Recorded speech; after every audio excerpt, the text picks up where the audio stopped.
I'm making my chocolate pecan sandwich cookies, which are crunchy and sweet with fluffy caramel buttercream in the center. To get started, I'm coarsely chopping some toasted pecans. They smell really good.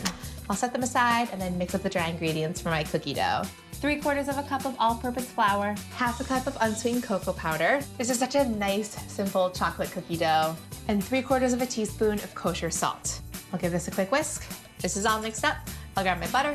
I've got 1 stick of softened, unsalted butter, 1/4 cup of sugar, and then 1/2 teaspoon of vanilla will complement all these flavors really nicely. And that's it for my ingredients for these cookies. Well, and sprinkles, but we'll get there. And I'll mix this up until it's fluffy. Okay, I'll reduce this to low now and add my dry ingredients. I'll do this gradually so that they don't fly everywhere.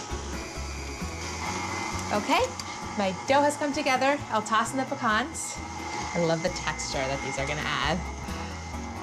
And lastly, I'm gonna dump in some sprinkles because they're gonna look like the cutest pops of color when I slice up the dough. I'll scrape the dough onto my parchment paper.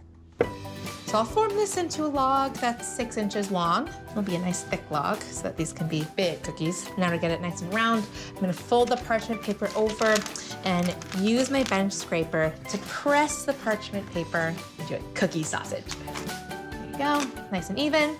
I'll roll this on up and then pinch the edges like a big piece of candy. I'll just refrigerate this until it's firm, about 2 hours. My dough is nice and cold, but before I slice it, I'm gonna give it a sweet, sugary shell. I'll sprinkle my sugar on the pan and then roll the cookie dough all over to give it a little extra glitz and glam.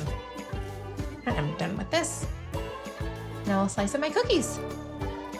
Oh, look at that pretty cross section. You can see all the nuts and just the right amount of sprinkles poking through to add a pop of color. And after each slice, I like to give it a 1/4 turn so that it doesn't get too flat on one side. I'll get these onto my cookie sheet spaced evenly apart and then bake at 325 degrees for about 16 minutes until they're no longer shiny and slightly puffed. My chocolate pecan cookies are all baked up. They smell nutty and delicious. I'll let them continue to cool while I make my caramel buttercream. This filling takes these cookies from great to over-the-top fantastic. It's light, it's fluffy, and it just explodes with complexity because of the caramel. And I'm just using store-bought caramel sauce. I'll pour in a 1/4 cup and pop in a stick of softened butter. And I'll mix this up until it's combined and creamy.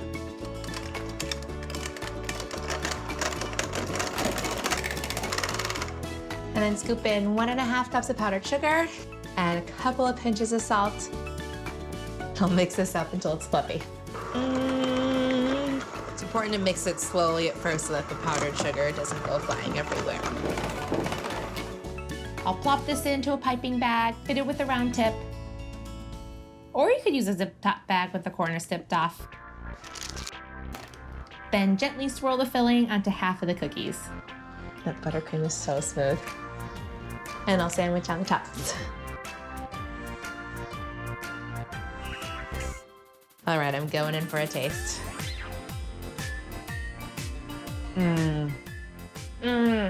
The caramel and the chocolate and the pecan all together are magical, and the crunchy sprinkles are pure perfection.